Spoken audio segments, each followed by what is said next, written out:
Welcome sa Our Lady of Lasalette Quasay Parish kung saan ayos lang pong umiyak at samahan tayo ng mahal ay nasa pag-iyak at sa pagdarasal upang maging maayos ang lahat.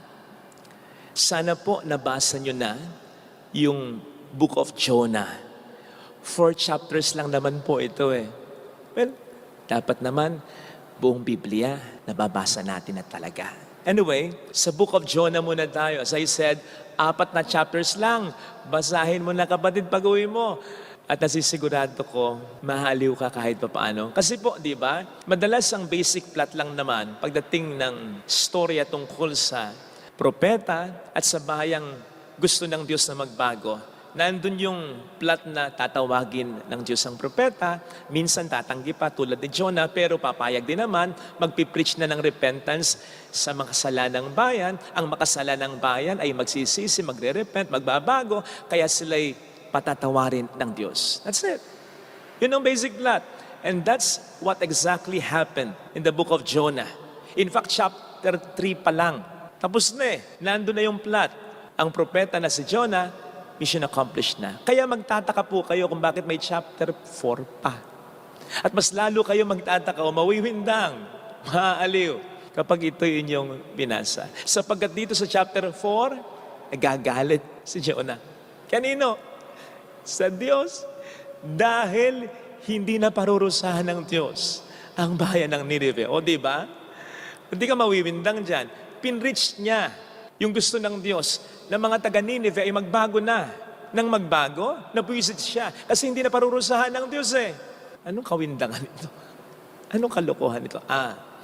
Makikita po natin ang rason ni Jonah sa verse 2 ng ating unang pagbasa na galing sa chapter 4 ng Book of Jonah. Sabi niya kasi sa Panginoon, ito na nga po yung sinasabi ko sa inyo bago ako pumunta ng Nineveh. Ito ang dahilan kung bakit ako tumakas patungong Tarsis. Alam kong kayo ay Diyos na mahabagin, mapagpala, punong-puno ng pag-ibig at madaling mapawi ang galit. Na para bang, ito na nga yung sinasabi ko eh. Pag nag-repent ang bayan ng Nineveh, patatawarin mo, hindi na sila mapaparusahan eh. So, yes, Jonah preached repentance sa bayan ng Nineveh. But it was either wala sa puso niya, yung pag-preach niya, sapagkat ito'y iniutos lang ng Diyos sa kanya at sumusunod lang siya, o sa puso niya, ang bayan ng Nineveh ay hindi na makapagbabago pang talaga. Para sa kanya, ang bayan ng Nineveh ay dapat pugnawin na. In fact, ang sabi dito, pumunta siya sa bandang silangan ng bayan na ito. Para ano? Para tingnan ang mangyayari sa bayan ng Nineveh. Umaasa pa rin siya na ang Diyos ay magbabago pa ng isip at pupugnawin pa rin sila. Isa pa, ang sabi niya dito, parang mas gugustuhin na niyang mamatay na lang. 3 beses sinabi actually. Kaysa hindi pugnawin ng Diyos ang bayan ng Nineveh. Grabe, di ba? Pero intindihin po natin kahit paano. Hindi po natin sasabing tama si Jonah. Pero may pinanggagalingan kahit paano. Ang taga-Nineveh ay mga Assyrians at ang mga Assyrians ay responsable sa pagsakop, panggugulo, pagnanakaw, pananakit, pagsasamantala, pagmababoy, pagpatay sa maraming mga tao na sinasakop ng mga ito. Kasama dito ang bayan ni Jonah. Kaya gano'n na lamang ang galit niya eh. Gano'n na lamang ang pag-iisip niya na hindi dapat patawarin ang mga taga-Nineveh. Pero hindi kasi gano'n ng Diyos. At alam ni Jonah yun. In fact, yung kinote po natin sinabi ni Jonah, ito'y galing sa Hebrew Bible. Ibig sabihin, alam niya ang katangian ng Diyos eh. Kaya lang, hindi siya nababago nito. Hindi siya naapektuhan nito. So po, pwede pala na marami tayong alam tungkol sa Diyos, tungkol sa katangian ng Diyos. Pero hindi tayo naapektuhan nito. Halimbawa, tungkol sa awa ng Diyos.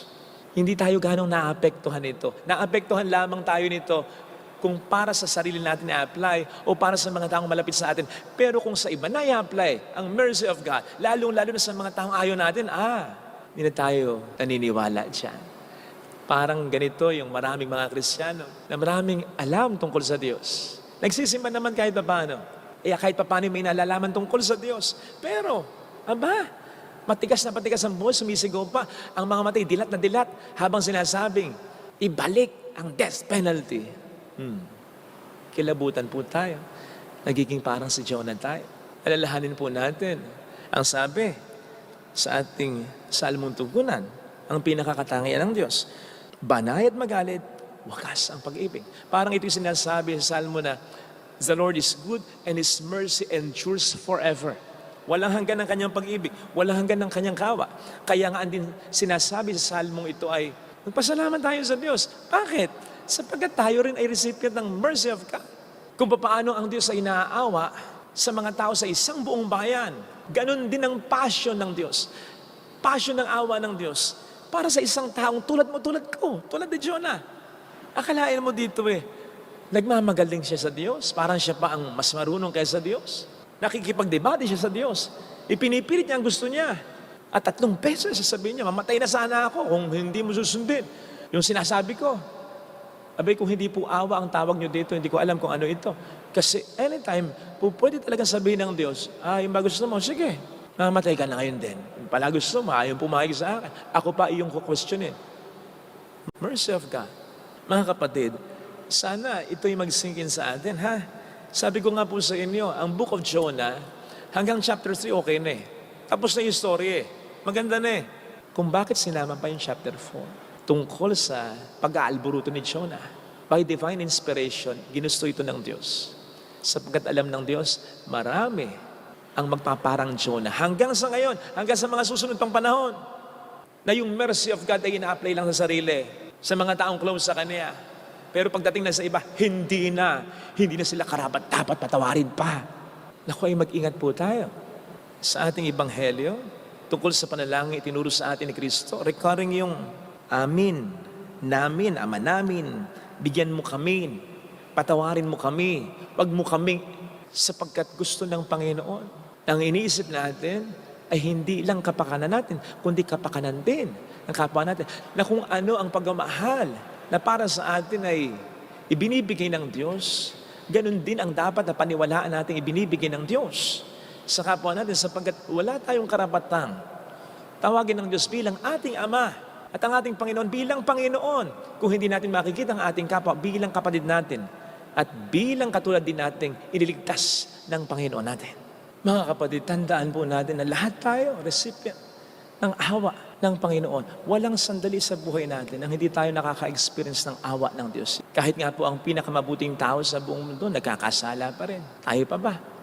In fact, kahit yung paghinga lang natin, kahit ngayon mismo, nakaka-anas na tayo ng awa ng Diyos. Buhay pa lang natin. Obvious ng pagpapakita ng awa ng Diyos sa atin. Hindi pa kasama dyan yung mga blessings na nare-receive natin. Kaya sana, wag po tayong tumulad kay Jonah. Tama naman ang mga nagkasala ay dapat parusahan, pero dapat hindi pa rin nawawala ang awa. Upang yung pagkaparusa ay maging tama. At upang yung pagkaparusa ay makapagpatama pa ng kapwa nating nagkasala. At pakatandaan po natin ang sinabi ng ating Panginoon sa atin, ha? Kung ano ang sukatan na ginagamit natin sa iba, yun din ang sukatan gagamitin niya sa atin. So kung tayo mapaghusga, kung ang bukang bibig natin parusahan yan, dapat pinapatay na yan Dapat di na binubuhay yan Isipin po ninyo kung paanong panukat ang gagawin sa atin ng ating Panginoon pagdating ng araw. Na to mention na ang sabi niya, sa panalangin itinuro niya sa atin, sabihin natin, patawarin mo kami sa aming mga sala, gaya ng pagkapatawad namin sa nagkakasala sa amin. Ayaw kong isipin ang pagkapatawad ng Panginoon ay may kondisyon, pero parang ito yung sinasabi. Paano ko kayo patatawarin? Kung ang kapwa nyo, hindi mo nyo magawang patawarin. Ito po sana ang biyaya na makita natin. Lagay natin ang